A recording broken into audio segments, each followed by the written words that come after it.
You know, we've all been there, right? Trying to automate some routine task. Oh, yeah. Like scheduling meetings across time zones. Or Or maybe... creating those tailored resumes for every single job application. Exactly. And it works for a little while. And then you hit that wall the moment something unexpected happens. Boom. The whole system just breaks down. It's so frustrating. It really is. Yeah. But what if there was a theory? A simple, like, universal pattern. A pattern that could break through those walls. Yeah, and automate almost anything you can actually imagine. Okay, now I've got my attention. So our mission for this deep dive is to unpack exactly that. All right. We're digging into the core ideas from this source, the universal AI automation theory. Okay. And it lays out this, well, surprisingly simple, proven, three-step pattern. 3 steps. 3 steps. And it could really revolutionize how you approach automation, whether it's, personal stuff or whole business processes. And what's really compelling here, I think, is that this isn't just theory, right? It's not speculation. No, not at all. This theory describes a practical working method, stuff that's already, changing what's possible. Right. So we're going to explore exactly how this pattern works. Why it's such a game changer. And, crucially, how you can start applying it, moving away from that rigid, rule-based thinking. Towards something much more, well, dynamic, like real problem solving. Yeah. As I was reading through this source material, what really jumped out at me, the big discovery, was this idea that almost every automation, no matter how complex it seems, it all funnels down to one incredibly simple flow. Exactly. And the pattern is, well, it's remarkably elegant, actually. Okay, lay it out for. It starts with input. That's where you provide information, make a request. Simple enough. Okay, input. Got it. Then comes intelligence. This is where the AI processes that input. Yeah. It understands the context, figures out the right action. And the thinking part. The thinking part, exactly. And finally, action. The system automatically does the task required. Input, intelligence, action. Yeah. And if you think about it, it kind of mirrors how we humans solve problems, doesn't it? How so? Well, we listen or receive information somehow. Yeah. That's the input. Right. Then we think about it, process it, decide what to do. That's intelligence. Makes sense. And then we act. We do the thing. That's the action. It's sort of a natural cognitive loop just applied to automation. Huh. That's a really neat way to put it. And by the end of this deep dive, hopefully you won't just get this pattern conceptually. Right. You'll have a clear roadmap for actually applying it yourself, Right. For those tasks that just weigh you down. Which really brings up an important point, doesn't it? Why does this universal AI automation change things so much compared to, well, the old way? Yeah, traditional automation. What's the difference? Well, with traditional systems, you have to painstakingly program every single possible scenario. Like every single if this, then that. Exactly. Think of it like a massive rigid decision tree. Oh. The user says X, then you do Y. If condition A happens, trigger action B. Okay, I can see the problem there. The inherent limitation is it completely falls apart the second something unexpected happens, something you didn't explicitly program for. It's like teaching a kid only to recognize red apples, Yeah. and then you hand them a green apple or an orange. They're just lost. They don't know what to do. The system breaks. That makes perfect sense. Yeah. So where does the intelligence step in this universal theory? How does it fix that? What happens when the input isn't perfect or it's something new? See, that's the magic. That's where the power really lies. Okay. Universal AI automation is different because the AI itself figures out what to do. It figures it out. How? Well, when we talk about intelligence here, we're usually talking about advanced AI models. Think large language models, deep learning, that kind of stuff. The tech that allows it to understand context, not just keywords. Precisely. It can handle novel situations it's never explicitly seen before. It adapts seamlessly if you phrase the same request differently. So it's more flexible. Much more.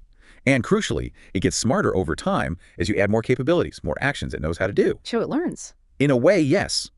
It's less about giving the system rigid instructions and more about providing it with the context and the tools to solve a problem. That deep contextual understanding where the AI actually figuring it out. That's what really sets this apart then. Absolutely. Okay, to really bring this home, let's unpack some specific examples from the source material, right? See this 3-step flow in action. Good idea. Let's start with a smart meeting scheduler. We touched on it earlier. Right. Imagine you just say, naturally set up a meeting with John tomorrow at 2 p.m. Okay, simple request. Here's the flow. The input is just your natural language request, what you just said. Easy enough. The intelligence is the AI interpreting that. It recognizes meeting scheduling. It pulls out John 2 p.m. tomorrow. It understands the key detail. Exactly. Yeah. And the action. The system automatically sends the calendar invite, creates the event, maybe even generates the video call link. Wow, it just gets it. Yes, gets it. No complex commands needed. That's a powerful example of just understanding intent. Okay, what about the intelligent CV generator? That sounds interesting. Yeah, this one's pretty cool. So you might say, create a resume for this software engineer job posting, and then you attach the job description file. Okay, so input is the job description plus maybe my existing info. Precisely. Your background data, your skills, projects, all that. That's the input. Got it. The intelligence is the AI analyzing that job description, figuring out the key requirements, the skills they're looking for. And matching it to my stuff. Exactly. Matching it with your experience, your projects, and the action. It writes the resume. It automatically tailors your content, maybe highlighting specific projects, and then generates the actual CV code. The source mentioned maybe even using latex. Oh, wow, latex. For that professional look, especially in tech. Right. Very structured, often used for technical documents, so it's not just text, it's formatted professionally. That's pretty sophisticated. Okay, one more. The smart expense tracker. Yeah, let's do that one. Let's say you just quickly type or maybe even speak into your phone, I spent $45 on lunch with the marketing team. Okay, quick note. The input is just that raw expense information. Simple. The intelligence kicks in.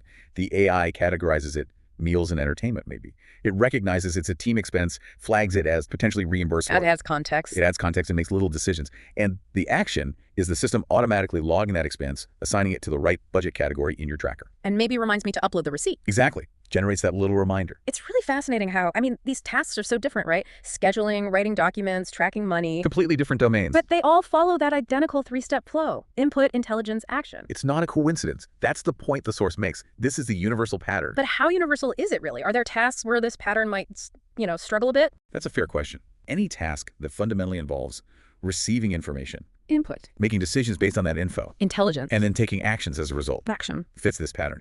The main limitation isn't the pattern itself. It's more about, well, do the tools exist for the option step? Can the AI actually do the thing you want? Like, does it have access to my calendar or my expense app? Exactly. Or is the input clear enough? But assuming those pieces are in place, the universality seems to hold up really well. Okay, that makes sense. So now that we've seen the pattern in action with these examples, let's talk about how you, the listener, can actually apply this theory. Right. How do you get started? There are basically 3 straightforward steps outlined. Okay, step 1. First up, step 1 is identify what you want to automate. Okay, find the pain point. Exactly. Look at those recurring frustrations, those repetitive tasks that just suck up your time and energy. For me, sometimes it feels like just managing email responses or maybe tracking online subscriptions. That feels like a job in itself. Oh yeah, subscription management is a great example. Could an AI track usage and prompt you to cancel things you don't use? Probably. Interesting. But it could be anything, right? Data entry, report generation. Social media posting, travel planning, maybe even just compiling your weekly shopping list based on recipes you picked. So the first step is really asking yourself, what's that one thing, or maybe a few things, that you do over and over and you just wish something else would handle it? Precisely. Pinpoint the task. Okay, got my task in mind. What's next? Step 2 is to break it down. Break it down how? You need to dissect that task into its core parts. Ask yourself 3 key questions about it. Okay, what are they? First, what information do I need to provide to get this started? What's the input? Okay, what info goes in? Second, what decision-making or analysis happens during this task? What's the intelligence part? What's the thinking involved? Right. And third, what specific actions need to be taken as a result of those decisions? What actually needs to happen? What's the final output or action? Okay, input, intelligence, action again, but applied to analyzing the task itself. You got it. Analyzing the task through the lens of the pattern. All right, so I've identified my task. I've broken it down using those questions. Now what? Now comes step 3.